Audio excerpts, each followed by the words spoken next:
Hi guys, James at Rampant Lion Reviews again for you today with another beer review. For this one, we are going to head over to Canada once again, and we're going to return to a brewery that's featured on the channel once before. Now, these guys are a relatively new addition to their local beer scene, but they've built up a very good reputation for themselves in that short time. And if people were to ask about this brewery, I believe that most people would tell you they're best known for their different kinds of New England hazy, whatever you want to call them, IPAs. Now, the beer that we're going to have a look at from them today is the same style as the last one that I reviewed from them, albeit it's quite a little bit fresher. It's also a little bit stronger as well, and a number of people have told me that this one is very nice, and it's also one of their latest releases here in Hong Kong as well. So needless to say, I'm really curious to see how this one turns out, because I really enjoyed the last one I had from this brewery. So hopefully it's another good beer. Hopefully it makes for an interesting review, and as always, I hope that you guys watching enjoy my take on this one as well. So yeah, for this review then, we are going to head to Canada. Like I said, we're going to go to the province of Quebec, the French-speaking region, and the home of Canadian craft beer. A lot of people would tell you that's where the whole Canadian craft beer industry kind of started to kick off. We're going to go to the city of Montreal, and that means that we're going to have a look at another beer from the wonderful Messorem Bractorium, if I'm pronouncing that correctly. Probably not, because I forgot a lot of my French. But this particular beer is called Les Angles Morts, which I think means the angels of death or the dead angels. Not 100% sure of the exact translation, but it comes in at 10% ABV, and this is a New England hazy imperial triple, whatever you want to call it, IPA. So yeah, I think this one could be very interesting. The last beer that I tried from this brewery was called We're All Doomed, and that was a New England double at like 9% ABV. So this one is a little bit stronger, but this is also a bit fresher. This one was canned about 4 or 5 weeks ago, according to the packaging date. And it's also single hopped with Citra. There's quite a few different things in this one, like T46 pellets, if I remember the number correctly, Incognito Cryo, and Supermax and stuff like this, Superflux and stuff like this. So yeah, this should be a really interesting beer, this one. A New England triple IPA, 10% ABV, single hopped with lots of different conditionings of Citra from Messorem Bractorium in Montreal, Quebec.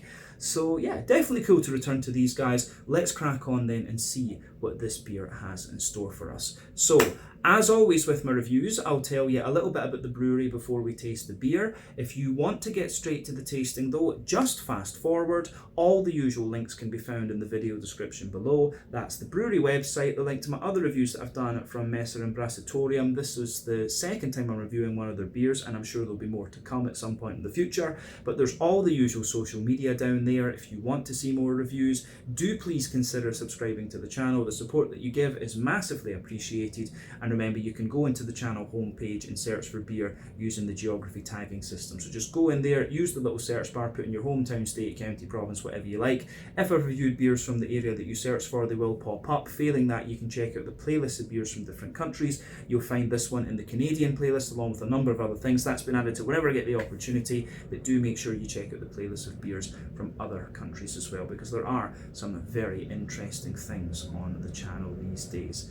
But yeah, let's crack on and see what this one's going to have for us. So make sure you check out my Canadian beer tubing colleagues as well, Lee Russell, Redbeard, all of those guys. They'll keep you a little bit more up to date on the Canadian beer scene than I can. But on to my brewery notes then, to tell you a little bit about Messorem Bractorium once again. So Messorem, as I've mentioned to you already, are based in Montreal and Quebec, and the three men that started the company are Marc-André Fillon, Sébastien Chaput, and Vincent Menard, who were in the underground music scene in the city during the early 2000s, and that is of course where they met. So Sebastian is a guitarist, and he plays for the metal band Iron Dissonance, who've played all over the world, but he more recently studied business management and finance, and he takes care of the business side of the company.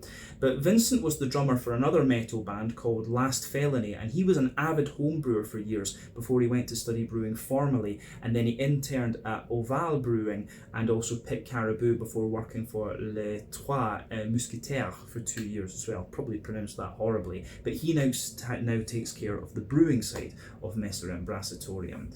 But Marc-Andre was the singer of Orphans in Coma and Here Comes the Hurricane, but more recently he's been rapping with La Carabine. But he studied design and marketing before working in the field professionally, and he's the main man behind the branding and artwork of Messorem Bractorium. But back in 2015, they would apparently meet every Friday in a group of friends to do beer tastings and try rare beers from across the world. And this really got them wondering about how they could satisfy their desire for these kind of rare and really tasty beers without having to settle for only very small amounts. And it was this that really got them talking about setting up their own microbrewery. And this would later come to fruition. But Marc-Andre's father, Christian, was really impressed by the group's tenacity at getting the project off the ground, and so he spoke to his friend Francois Garot, who helped them find the company's current home by La Chine Canal on Pitt Street. But Christian had worked in pharma while Francois had been a professor of mathematics and also worked in real estate on the side, which was how they managed to get a hold of this premises. But the two men joined the company in the very early stages of foundation. But the name Messorem Bractorium is taken from Latin, and it translates into English as the Brewery of the Reaper, which also kind of fits into the French name that this beer has, Les Angles Morts, which, like I say, I think is the Angels of Death. But the brewery opened its doors to the public in August of 2019. They've got a tap room on site and a terrace with a total capacity of 250 people, and they also collaborate with Mitch Deli, who run the kitchen and sell all sorts of dishes. The menu of this place is pretty impressive from what I've seen. But over the years, the brewery have become really well known for their IPAs and also their sour beers. It's the New England Hazies that got them a lot of praise from what I understand. And as of April 2024, when I'm filming this review for you, these guys have produced 535 different kinds of beer, according to Untappd. But yeah, that is everything I can really tell you about the brewery and its founders for the moment. I'm sure there'll be more to add to that as time goes on. And you can, of course, ask my Canadian beer tubing colleagues, who I am and no doubt will be able to tell you a little bit more than me. That was all I could find from kind of researching on the internet and things. But if you want to know more about the brewery, you can of course check out the brewery website. You can follow them on Facebook and Instagram to keep up to date with all the latest goings on, and you can check out the Rate Beer, Untappd and Beer Advocate pages to learn a little bit more about all the different beers that these guys have done. So let's go on and have a wee look at the beer itself. As you can see, the can is sweating a little bit because it's pretty warm here in Hong Kong. I'm on my day off. So yeah, enjoying one or two beers before I go out for a wee walk and things. But yeah, as you can see, the artwork on this one is a little bit similar to what we saw from Messorem Bractorium the last time. There you can see at the bottom of the can there, if it zooms in, maybe it's not going to put my face behind it. There you go, Messorem. You can see the lovely kind of angel death skull sort of thing, and there you can see, as we said earlier, the name translates as from Latin as being the Brewery of the Reaper. So there's your Reaper on the side. Plain silver top on the can there. This one is a 473 milliliter can, and like I said, this beer is single hop Citra, but lots of different varieties like Superflux, Incognito, Cryo, and I think T46 pellets, if I'm not mistaken. It's 473 milliliters, this one, which is 1 American pint, 16 fluid ounces if you're using the American Freedom unit scale. But yeah, I forget what this one cost me, but this is yet another beer that I picked up from the wonderful Gur Beer in the One Mall in Tsim Sha Tsui here in Hong Kong. I'll put the link to their Instagram in the video description below, and you guys can check them out. But yeah, 10% New England Triple IPA, this one. Let's get it out into the glass and see what it's all about. I'm very curious about this one. And as I say, the last beer I tried from these guys was very good, but it wasn't in its absolute prime condition actually. So yeah, there we go. This looks good actually. One of the paler New Englands I've come across actually in recent times, but I think I might have said that about the last one too. So yeah, you can see we've got about 80% of the beer out into the glass, and it only poured with about a quarter finger of I'd say a more cream coloured head there, but it's not got that much head to it at all. Kind of, if I bring that up to the camera, you can see sort of medium sized bubbles sitting on the surface of the liquid there. It does get a wee bit foamier as you go up the head, but not really all that much. But like I say, this is a very, very pale coloured New England IPA, this one. I wonder if this is going to be a little bit more oaty leaning, to be honest with you, from that colour. But yeah, you can see it's almost like a kind of pineapple juice colour or something like that. I always like comparing New England IPAs to different fruit juices because that's just what the appearance reminds me of. But not much in the way of visible carbonation with this one. One or two big bubbles sticking towards the side of the glass and a few little ones going up toward the surface there, but that head has faded away to be pretty much nothing. But yeah, remember the colour of your beer depends on a few things. One, the type of malts that you use. This goes a long way to determining your EBC rating. Two, length of your wort boil is also going to play a role, because the longer you boil the wort, the more the sugars caramelise and thus you get a darker colour of beer. But any barrel aging that you do or adjuncts you put into the beer will affect its colour as well. You don't often have to care about that with New England IPAs, or any type of IPA for that matter though. But you can see this beer is pretty damn opaque, so remember the level of haze in these things depends on oak content, wheat content, and to a degree what yeast you use. But yeah, this is pretty damn soupy and gloopy, and you know, at 10% ABV with a New England hazy, you'd kind of expect that, to be quite honest with you. So yeah, I don't think we really need to say much more about the appearance of this one. I think we can have a little look at the nose and just see what's going on here. So aroma section time, let's do this.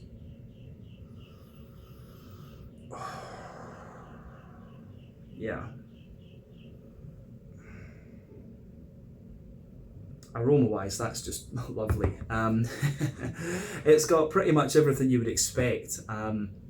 Nothing surprising about it, but it does smell great. Big, bright, juicy, fruity notes, lovely big, bright green component. You've got a lovely kind of smooth, creamy, malty backbone to this one. So yeah, as I've said on the channel before many a time, New England IPAs, I think there's 6 elements you need to think about these. You've got the more kind of farmhousey, yeasty type characters. You've got the rye leaning, grainy side of things. Those are a bit more prominent in American brewed New England IPAs, but you've also got wheaty bitiness, oaty creaminess, barley malt bread, and also the sweeter side of things as well. So yeah, these are all things that that you can think about with these beers. But yeah, with this one, just from the aroma, this one actually does come across as being quite oaty and juicy, but I do get a little bit of wheat out of it, and I think we're going to get more wheat out of this one when we actually taste it. But it smells great, this one, and this is a good little bit more. It's a good little bit fresher than the last beer that we had from this brewery. That's certainly fair to say. Yeah, aroma-wise, this is pretty damn good. So let's just break it down and describe it for you a bit more in depth. So the backbone of the beer, you can obviously get a little bit of that sort of fresh hedgehog white bready bread crust in there. That's there, but it takes a bit, you know, the floral notes and the juiciness, the fruity juiciness of this beer are really prominent in this one. So you kind of have to search for these malty notes that I'm mentioning to you just now. So yeah, a little bit of a kind of fresh white bready bread crust in there. Certainly a little bit of woodiness. Some nice cracker as well.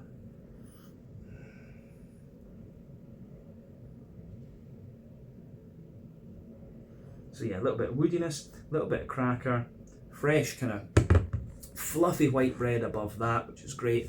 I wouldn't even say there's brown bread to this one. This one's all white bread, so lovely fluffy white bread in there. You've got some really nice wheaty notes to this one as well. You can smell the wheat in there having that little bit of bitey character, especially in the back of in the top of the nose at the back. You really get a little bit of that coming out of this one. But yeah, I like the way that all of that pieces together. So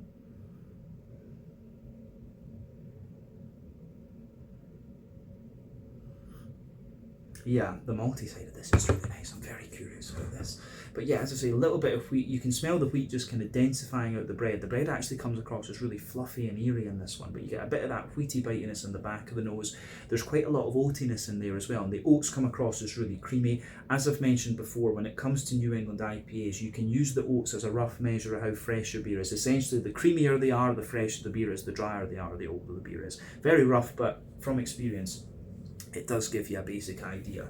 So yeah, with this one, it smells absolutely great. Lovely big kind of just creamy, fresh, oaty type notes out of this one. But yeah, the fruity side of this beer is great as well. But yeah, on top of with the oaty side of this beer, you do get a little bit of that Werther's Original butter candy, butterscotchy note coming out of this one. But I would still say that this beer is not overly sweet. There's a little touch of biscuit, a little bit of that Werther's Original butter candy kind of thing, which you would expect at 10% ABV. But as I say, it's not overpowering. It really isn't very pungent or overpowering in this one, so it comes across very, very nicely, I have to say. Yeah, malty backbone in this beer is pretty damn good.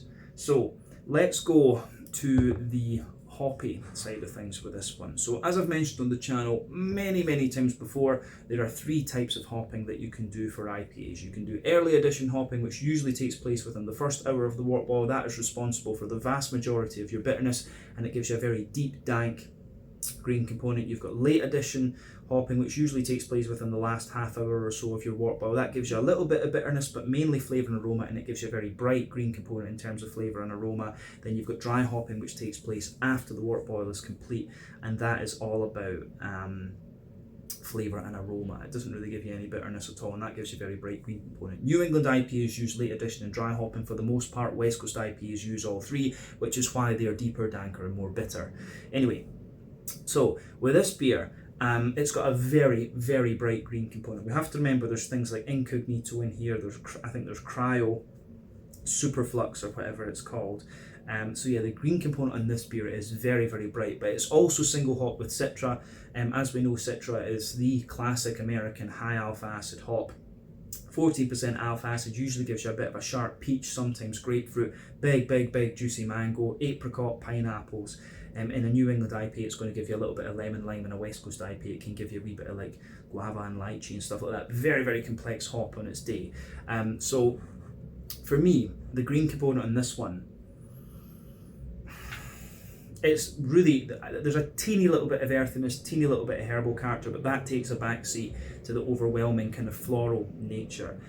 Lovely big kind of bright floral aromaticity to the beer. You've also got a good wee bit of a kind of zesty, grassy character as well, and it's slightly oily too for me. The green component on this beer is very, very oily actually, and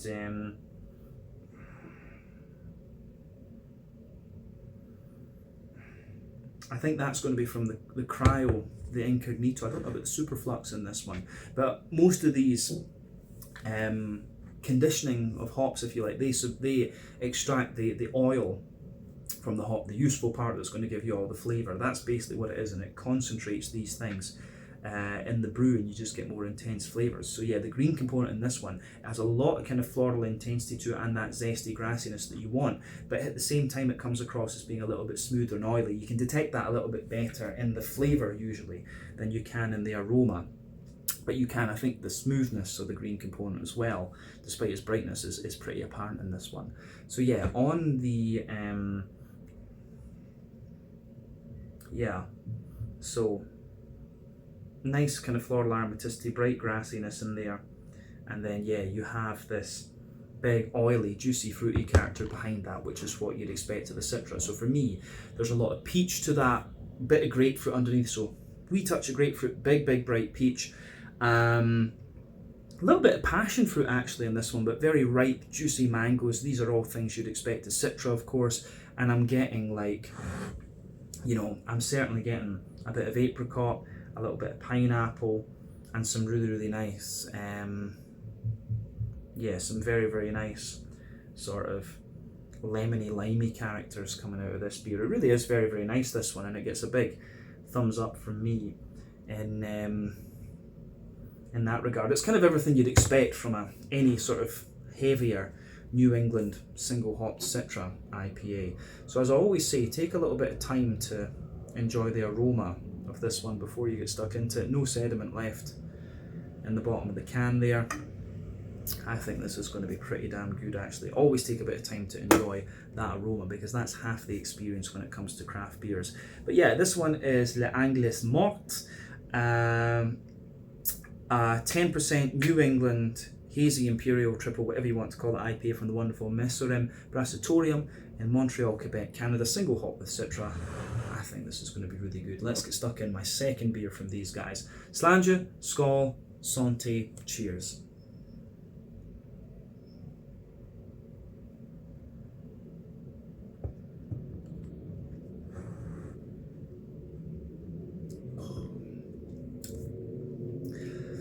That's really, really damn good.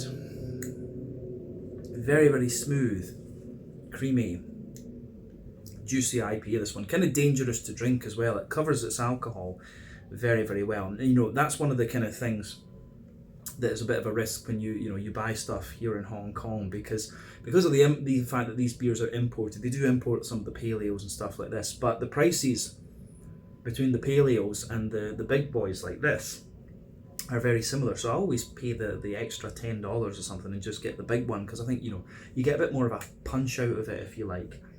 So I think this beer it's dangerously drinkable for its ABV.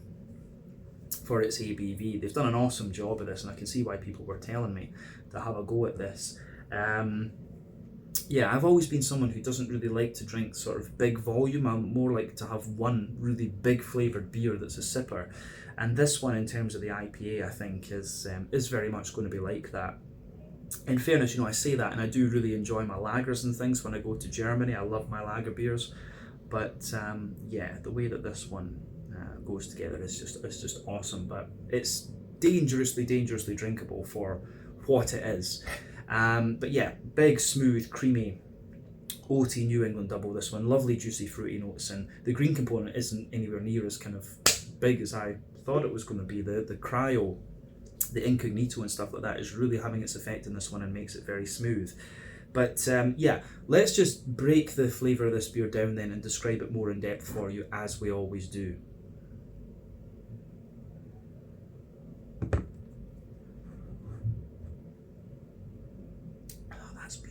That is great. It's one of the best IPAs I've had in a while, actually. So yeah, backbone of the beer then, middle third of your palate. You've got a lovely little bit of a kind of fresh, white bready bread crust coming out of this one. As you move further forward, there's a little bit of a kind of Jacob's cream cracker in the base there as well, but yeah, fresh like white bread hedgehog roll there. Above that there is a little smattering of kind of Jacob's cream cracker, but not very much. But above all of that, it's like there's a mix of bread in there. You can feel there's like a sort of wet, sweet, wholemeal brown bready character in this one. Above that you have a little bit more of a kind of white bready note out of this one, which again is quite dense and quite it's quite dense and still quite sweet at the same time. And then above all of that, you can feel the wheaty character, and the wheat in this beer is very, very smooth and just densifies the whole thing. I'm just going to check that it does have wheat in it. Oh, I didn't know in wheat you say blé, actually, is it? I would have thought it was avion. Avione is oats. Okay, learning little bits of French, of course, but yeah. But yeah, you can feel the wheat in this one, and it's interesting, as I've said on the channel many a time before, European wheat is a little bit more kind of bitey and things like that, so the European New England IPAs tend to be a little bit more bitey, I think, than the North American ones, and you can taste that in this beer. There is a teeny little bit, if you go to in the wheaty layer above the white bread, if you go to the back of that middle third of your palate, it does have a little bit of as I say, a little bit of bitiness to it, but yeah, I think the way that all of it pieces together is very, very nice. So yeah, the wheaty character in this beer is very, very smooth for me, and that's where I was going with that. Above that, you start to get the oaty side of the beer. So yeah, the oaty character in this one is very prominent, and I think that's the reason this one is so pale. I think this is quite an oat heavy New England IPA, this one. I'd be very curious to see the brew sheet of this just to confirm that, but yeah.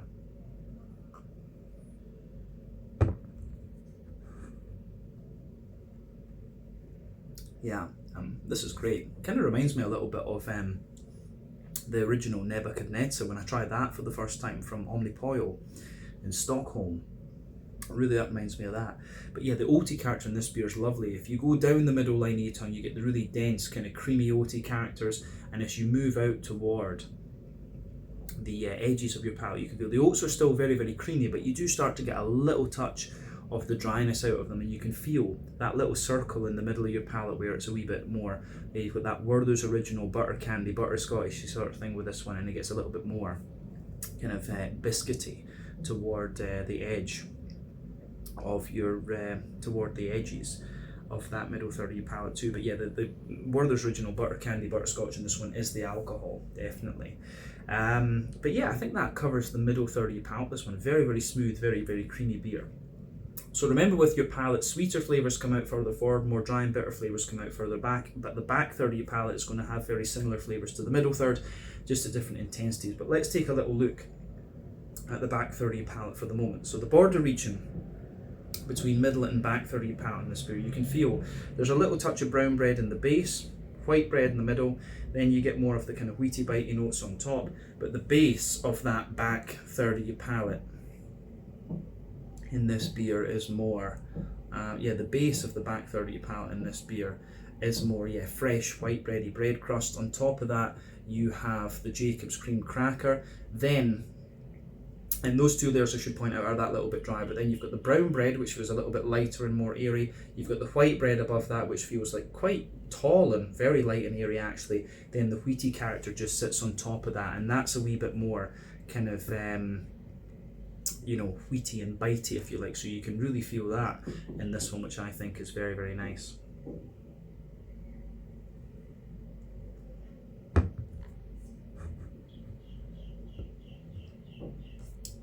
But yeah, the fruity side of this beer, I think, is very, very good actually. So that really lingers in this one, but let's focus on the yeasty side of the beer before we get to that. So yeah, the wheaty bitiness at the back of the palate, and I will say that the more you drink of this beer, the more of that wheatiness comes out, but that's quite common actually. But let's look at the yeasty side of things that sits on top of that back third of the palate. In the very centre of that kind of fluffier yeasty character, I think there's a very sweet, kind of dense, brown bready character in there. Then around that you've got a more fluffy, airy sort of white bready note out of it, and then around the very edge of that you get more of you certainly get a little bit more of a kind of bread crusty kind of note as well actually. So white bread crusty character again. So dense brown bread, more kind of crackery, woody, rusticy white bread, then a bread crusty thing, and that all sits on top of the back third of the palate. So certainly you can feel on the back third of your palate the flavour is taller, then as you move further forward into the middle third of your tongue, it just kind of condenses down and squashes together that little bit more. So the way all of that just pieces together, I think is very, very nice. So that gets a big thumbs up from me. I think we've covered the malty and yeasty side of the beer now, so we can look at the hoppy side of things. So the more that you drink of this beer, you will get a little bit more bitterness out of this one. This can is pretty fresh, so I always find that New England IPAs, you have to let them mellow out a little bit and then they get into their prime. This one's, I think, getting very close to that, although it was canned about 4 or 5 weeks ago. Just going by the date, what did it say? The 25th of March 2024. So it's probably about 5 weeks old at this point. I'm drinking this one on the 1st of May. So about 5 weeks old at this point. It's in good condition, but I think you still get a wee bit of the kind of hoppy bite to it, which is nice. But back corners of the palate, teeny little bit of earthiness as you move further forward. There's a wee touch of like piney resin in there, but not overly much. And as you move further forward, more floral aromatic spice and some grassy zestiness there. But because of the presence of the incognito and the cryo and stuff, it comes across as quite oily, and that works for it. I think this is very, very nice. So the green component in this one is what you'd expect. The beer does have a little bit of IBU, and I think, to be honest, you need that with the big 10%ers just to kind of balance the whole thing out. But let's look at the front third of your palate then, and the fruity side of things, just to round off the flavour section. So border region between front third and middle third of your palate, you get a nice little bit of kind of bready build up in there. You've got the brown bread in the base, the white bread in the middle, and a wee touch of the wheat on the top. The base of the beer is that bread crust. You've got a little bit of cracker, brown bread, white bread, and then the smooth, you can feel the wheat is very, very smooth there. Then above that you get that nice oily bubble where the juicy, fruity esters just roll their way out of the beer. So yeah, let's look at that fruity side of things with this beer then.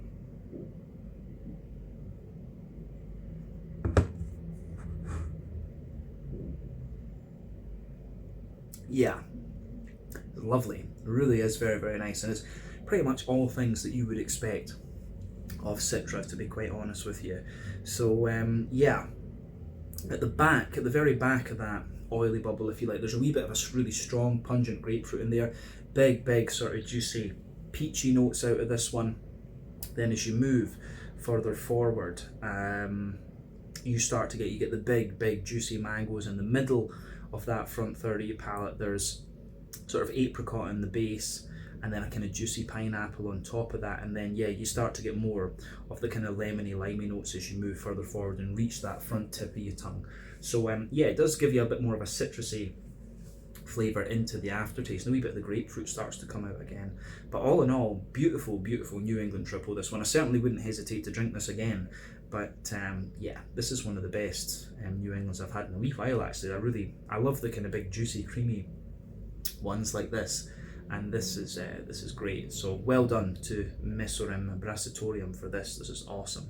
So yeah, I think we can leave it at that for the flavour. Let's round off this review with a wee look at the mouthfeel then. So for me,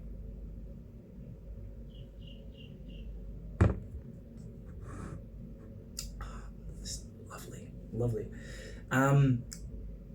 For me, I would say that this beer, you have, I think it's bottom end of full bodied. The carbonation is very, very smooth. This beer is really creamy, and it's almost creamy to the point where it has that wee bit of oily slickness to it. IBU wise, I think this one's about 50-ish IBU. Like I said earlier, with these big triple IPAs, you need that little bit of bitterness just to kind of balance everything out, and that's present here. The malt base has a wee bit of dryness underneath, a lovely smoothness in the middle, and a lot of it's got a really dense smoothness and kind of creaminess on top, and it gets a wee bit sweeter into the aftertaste. You do get a really lovely oaty, creamy sweetness and sort of Werther's original butter candy thing out of this, but the fruity character is lovely as well. Citra all the way, really showing you these lovely tropical notes that it has. But yeah, all in all, beautiful New England triple, this one. Certainly wouldn't hesitate to drink it again. And I would highly recommend it if you want a really nice, juicy, slick, creamy, easy drinking triple IPA. It's crazy. This is dangerous, this one. This is one of these beers that will fuck your day in the best way, 100%.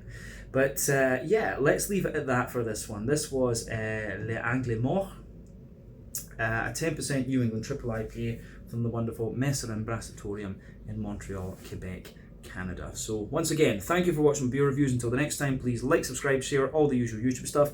Make sure you check out Gur Beer in the one mall in Chimsha if you're here in Hong Kong. Do check out my Canadian beer tubing colleagues, Lee Russell, Redbeard, all of those guys doing some very nice videos, and they'll keep you more up to date with the Canadian craft beer scene. But check out my social media, check out Messorem's social media, and I'll see you guys in the next one. Slàinte, skål, cheers, try this one. Beautiful beer. Ciao just now.